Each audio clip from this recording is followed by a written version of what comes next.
in Cleveland, Ohio, and I held my mother's gun to my head, and I wanted to blow my brains all over her wall.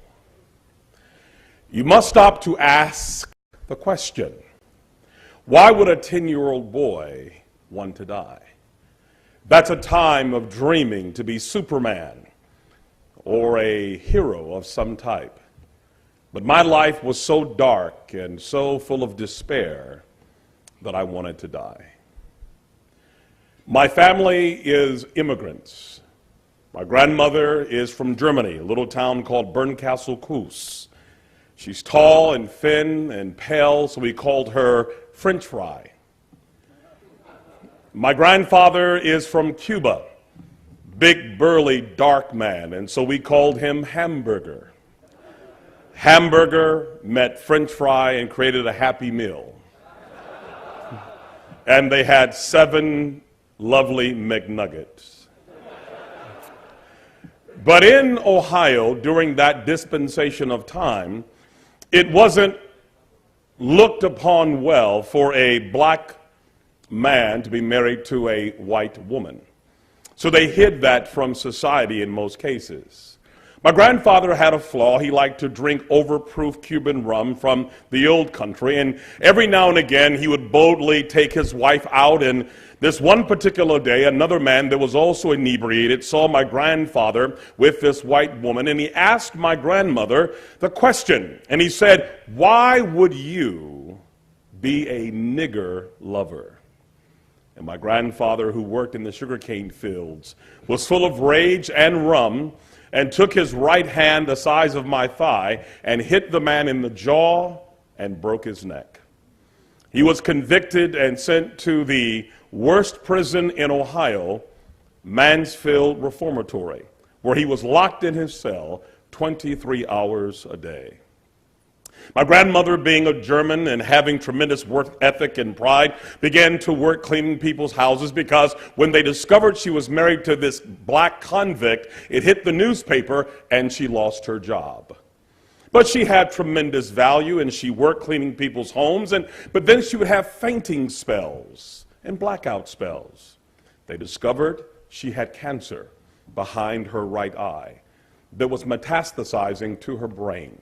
And the doctors told her, "Eleanor, we must take out your eye and a third of your face, and you will never be able to function normally in society again." My friends, we ask, what do you do when the American dream becomes a nightmare? My grandmother was disabled, she could no longer work, and my family lost everything, lost the home that they had purchased, and the car, and their clothing and furniture, and began to live from place to place when the rent became due. Out of these 7 children, my mother was the oldest. At this time, she was 14 years of age. She had 3 brothers. They belonged to a gang called the Devil's Disciples, where they would use heroin, and they were addicted to drugs as young teenagers. And there was a pimp in the community named Larry who would prey upon young, beautiful women. And my mother, who's mulatto, who is half German and half Cuban, just a beautiful radiance of charm and beauty, was asked by Larry. He asked her, "What is school doing for you?" She's 14 years old. He said, "Your mother's dying, your father's in prison, your 3 brothers are on heroin. What is school doing for you?" He said, "You are sitting on a gold mine." She said, "Where?" He said, "You're sitting on it." It's called being turned out. And at age 14, my beautiful mother became a call girl, selling her young body to grown men for money. And during that time, as she was selling herself to strangers, she got pregnant. We call it having a trick baby. You're turning a trick, as they say in the business, and now you're pregnant. And the pimp said, "There's no way we can make a living here with you being pregnant." So they tried to get rid of the baby. They gave her alcohol to drink. They threw her downstairs. They put a hanger up her body and poked the baby with holes to try to kill it. The baby was not killed, but he was born premature. with no pancreas, ear, nose, and throat not connected properly, lungs underdeveloped, a learning disability, a bladder too small, basically a trick baby that nobody wanted. And that trick baby was me. I was born to a prostitute when she was 16. I could not read very well. I had no pancreas, had a learning disability, and was a severe stutterer. To make matters worse, my mother had a madam who ran her prostitution house who hated men, and she would babysit me when mom went out to do her business, and she would take a broomstick and put it into a boy's body where it should not go. She would rape me with vicious vitriol. And when you are raped and abused as a young child, there are 4 rules. Don't talk, don't trust, don't feel, and pretend nothing is happening. So by age 10, I'd had enough.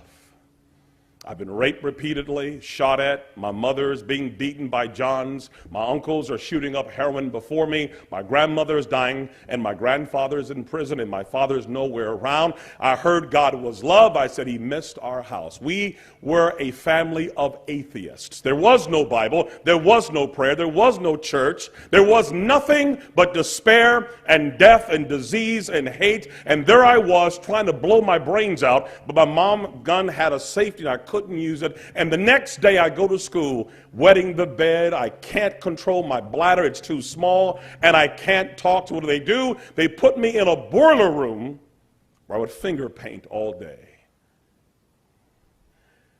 And there was a teacher. Her name was Mrs. Spears, Christian woman who had a Gideon Bible.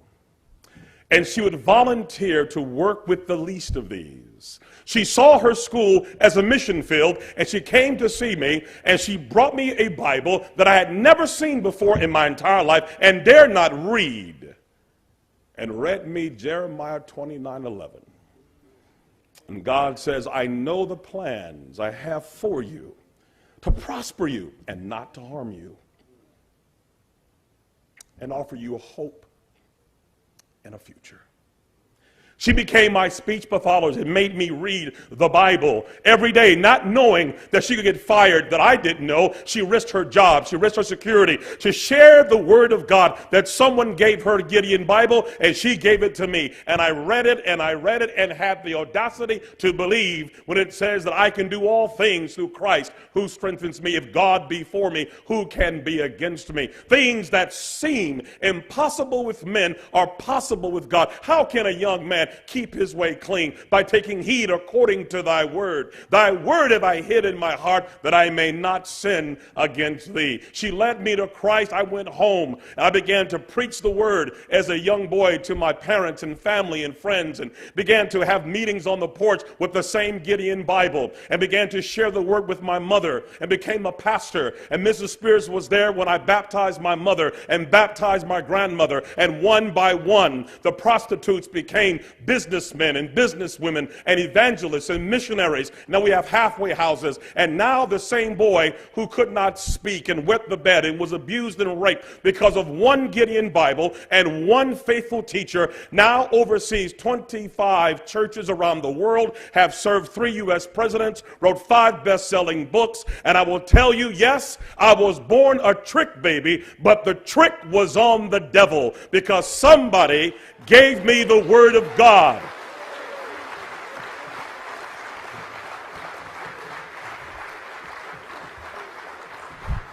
And so now we teach people who are like us. My family is involved in missionary work, and we help other young families that were like ours to understand everything you've gone through in life is a down payment on your destiny. God will turn your pain into power, your wounds into wisdom, your scars into stars, your stumbling blocks into stepping stones, and your failure into fortune, if you simply understand that it's not just a good book, it's not just pedantic nomenclature and academic jargon, it is the living word of God. And when you put it inside of a child and inside of a prostitute, inside of a drug addict, something begins to happen. Jeremiah said it's like fire shut up in my bones. And now the boy that can't talk can't shut up about Jesus Christ and the power of the word of God.